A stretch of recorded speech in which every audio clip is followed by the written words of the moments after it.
Hey, y'all. Welcome to week 17 of tax season. And this is going to be our second take because our first one didn't save.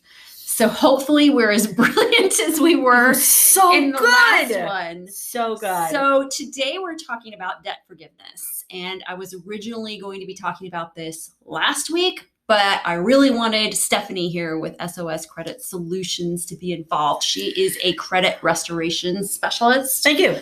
And so she really works fancy. with this kind of thing all the time. Well, I like it better than credit repair. Yeah. I like credit restoration because you're not just fixing it short term. No, I don't. The whole point is you've got this entire educational process that helps them restore and maintain their credit. I'll pay her for that later. I am a huge advocate of the credit restoration specialist title. I love it. So I'm going to write that down.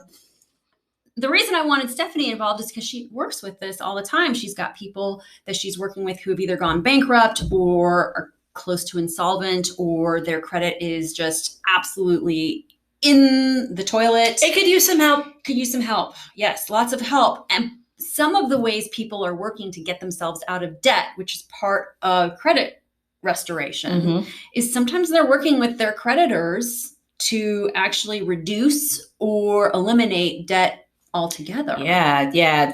I guess the common term for it is debt settlement.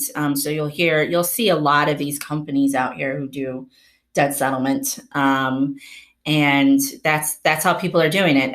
They either don't qualify for bankruptcy, so it won't just go away, or they are just trying to, kill the debt so the score will eventually come up. Right. So yeah, I see it a lot. Yeah, and I've actually had some personal experience, not as the person trying to fix their credit, but being somebody who has sent people to collections. I have received calls from debt settlement people asking me if I'll take anything less. Yeah.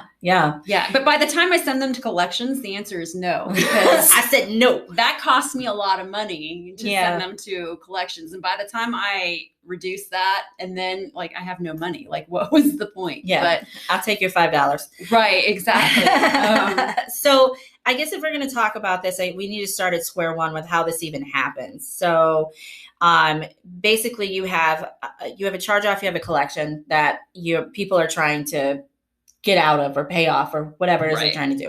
Doesn't matter if it's a charge off or a collection. They're going to call and they're going to say, hey, can you take less money?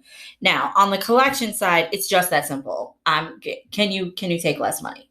On the charge off side, it's not that simple because it actually has a follow-up process. So it's going to go 30 days late, 60 days, 90 days, 120, 180, and then it'll hit that charge off status. So you're purposely making it go late so that you can even attempt the charge off. So that you can, because we want to be able to negotiate. So if the account is still technically in good standing, they're going to want all of their money, or they're going to try to figure out a way to, right now, forbearance is the big word, right? Sure. So they're going to, offer you those kind of options. Deferral, forbearance. But if you you just can't make those payments, then normally when you contact a debt settlement company or you do it yourself, you have to let it roll to that charge off status, because then that debt becomes negotiable. Which has the opposite effect of what you're trying to do with your credit, right? It does. So it starts to drive your credit down a little bit in the beginning. It does. So most of the time my clients have their accounts are already in charge off status. So then I'm advising them what to do with their accounts once they're already in charge off status. I don't tend to work with clients who are letting things roll like that, because it's those late payments on your credit report completely undo anything that I do. But that's neither here nor there. We'll go a lot deeper. So once it gets into charge off status, then the negotiation's a little more available. So if you're ever using a debt settlement company or you choose to do it yourself, you really want to wait until the account hits that point. But charge off is not forgiveness. It is not. It is not. That's different. So there's still no tax impact there. There's no 1099-Cs, which is what we're actually trying to get to. Yes, we're getting there. I promise. But the charge-off status, technically they still owe the money. You do still owe the money. Technically they can still try and collect it from you. They can. And but it's got a special designation on your credit report. Yes. Right. So it's gone into charge off status. So now you kind of have to make that decision. All right, do I want to pay this thing in full, or am I going to Am I going to try to settle it so that I can get out of this debt? Now that's where your 1099 is going to come in. Depending on where you are in the process, if you call and you do negotiate that debt, the company does have the option to then send you the 1099. For example, I have a client who has a $45,000 debt with Navy Federal. Navy Federal has offered them $5,000. Y'all don't tell Navy Federal on me. Navy Federal has offered them $5,000 to settle this debt. So now they're likely going to take this settlement, and Navy Federal will then issue that 1099-C for that remaining $40,000. So I'll let you take it over from so there. 1099-C, you guys. So all financial institutions, so mortgage companies, credit card companies, banks of any kind, if they forgive debt, and what I mean by forgive is you do not owe the money anymore. They can't try and collect it. It's not on your credit report anymore. It's a zero on your credit report. The debt no longer exists. If it's over $600, they have to file. They are required by federal regulation to file something called a 1099-C, which reports the forgiveness of the debt to the IRS. And the government considers that income to you. Okay? Ooh. So that's how that works. And it is a taxable event. And when you're talking $40,000, that does two things other than, one, it could possibly increase it because it's considered income. It could knock you up a tax bracket. Right. So now you owe more taxes on everything you made. Right. And on top of that, you're going to owe taxes on an additional $40,000. Yeah. Whatever tax bracket you happen to land in. Right. So it doesn't get taxed any differently than regular income taxes, but there you go. Yeah. So it's not, if I'm understanding this right, then it's going to be taxed as income, but it doesn't mean you're going to owe the IRS $40,000. It means it's going to be taxed as if you had made an additional $40,000. Right. Exactly. Okay. And the problem is there's this domino effect that takes place. And most people do not come see a CPA when they receive a forgiveness. Now, a lot of times when we see, I'll see small forgivenesses, from the credit card company, they forgave $1,200 here or $500 there. But when we start to look at large debts, like short sales on houses is a very common way in which 1099-Cs are generated. Yeah. Okay. Large credit card bills, other kinds of liabilities, we start to see this. People aren't seeing their CPAs. And the problem is that when it comes time to do your taxes, we have some issues. And I call it caught by the seat of your pants or with your pants down syndrome, because if you owe the IRS more than $1,000 when we do your taxes, and the state of Virginia more than $150, they get upset, sort of, and they penalize you for not having prepaid your taxes in something called an estimated tax. And just to give you guys an idea, most small business owners are very familiar with this idea of estimated tax payments. The IRS expects us to prepay our federal income taxes, as do most states.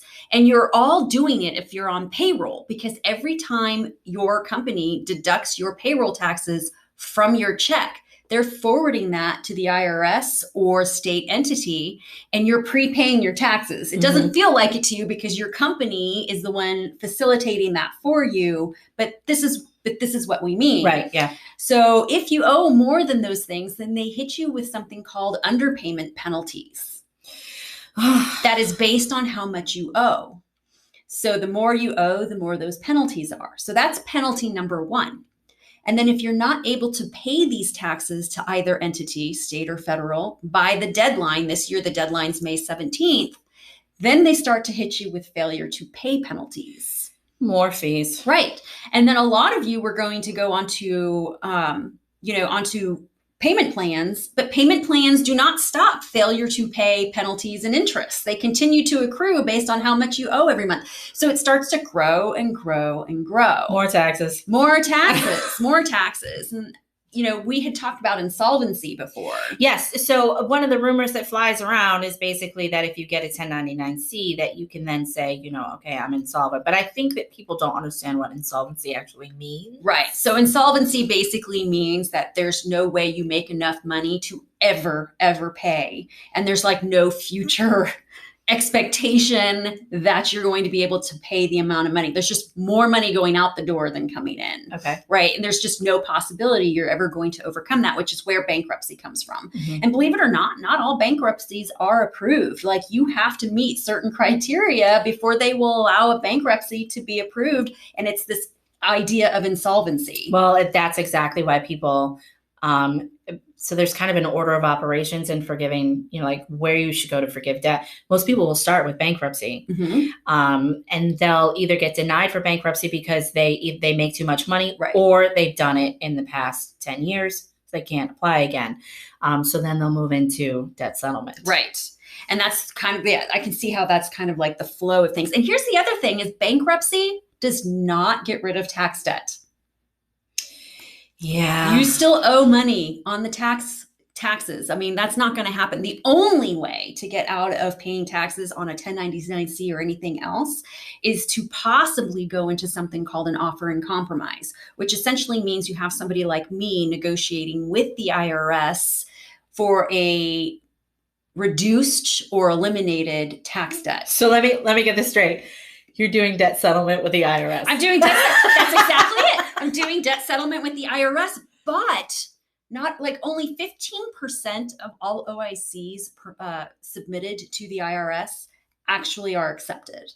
Now, 100% of mine have been, because I don't let anything get through from me to the IRS that I don't have a very high level of confidence is actually going to go through, because I do a lot of analysis leading up to that point. I still don't make any guarantees, and things may change between what I submit and what the IRS ultimately decides is appropriate. So be careful with those commercials you hear. Exactly. Be careful with those commercials that you hear. But ultimately, yeah, that's an option. But most of the time, 1099-Cs are not what is going to put you over the edge. Oh, by the way, unless your bankruptcy has been discharged, I can't even attempt an OIC for you. You have to be completely discharged from the bankruptcy before I can do that. Well. So usually it's not. I just see this tunnel of taxes. It just keeps going. Right. And there's Misty at the end. Well, and it's a lengthy and expensive process. It is. Because it takes me a lot of time to get through that. So it's not something, that I have to evaluate whether the money I'm going to save somebody in an OIC is even worth moving forward with it. Right. So you've got that too. So it's just not this end all be all, which is why we really have to be careful and realize that debt forgiveness, like true debt forgiveness, where you never have to pay that bill anymore, could put you in a situation where you're going to owe the IRS money and you never have before. And you need to be talking to a CPA. Absolutely. And on the credit side, if you are issued a 1099-C, whatever the charge off is or the collection is should then have a zero balance. You can just submit that to the bureaus and say, hey, I actually don't owe this. Company submitted a 1099-C. This needs to be blanked out, which could be fantastic depending on where you are in that process. But yeah, there's me, always a caveat. There's always, but for me, that was one of the things that I just wanted to know from you is, or at least to get people to understand is, yeah, we got a 1099-C, but it doesn't mean that you may not, you're off scot-free. You may actually. Definitely not. It's a lot harder to get rid of that tax debt. And there's just a lot of factors involved. So, and these days, from what I understand, I have a practitioner hotline that I can call to deal with the IRS. And, I have a way in that takes me, but all y'all, you're going to be spending hours and hours and hours on a phone for them to hang up on you when their phone lines can no longer take the load that it's. This is why I pay her. Just saying. Yeah. Wednesdays are my IRS days. Oh, so I think I've caught you on IRS days and you're like, Stephanie. Now's not a good time. That's just the day I spend my day on the phone with the IRS. But yeah, so you guys be careful. Again, always the overall reaching, message here is talk to your CPA. If you've received a 1099-C or you are concerned you're going to be receiving one, or you know you are going to be receiving one, then you definitely need to talk to someone like me to make sure that you're fully prepared about the domino effect that is about to happen so that you can try to manage that to the best of your ability. It's worth it, y'all. For real. It's worth it. It's also worth working with somebody like Stephanie, maybe to get to the point where you don't have to do any of that. That would be fantastic. But I'm here for you if you need me. But and her contact information will be on the end of the video, just like my stuff will be. So feel free to give her a mine doesn't call. dance around like hers. Hers is cuter than mine. Yeah, mine. Well, you know, it has to be cute like me. Purple hair, y'all. You can't see it, but her hair is purple. So, however, I know, but you can't see it in the videos. You cannot see my purple hair in the videos. But it's super cute. Well, you know, I'm cute. Confident. Okay, everybody. So for those of you who are going to find your way into some sort of tax debt at the end of any of the years, next week I'm actually going to be talking about what your options are on paying those off. Now, we're not talking tax resolution. We're not talking offer and compromises or currently not collectibles or anything like that. Just some of the options I generally advise my clients on how they handle that. There are 3 primary options that I use. Next week, I'm going to be talking all about them. I'll be watching. See you soon, you guys. Take care. Take care.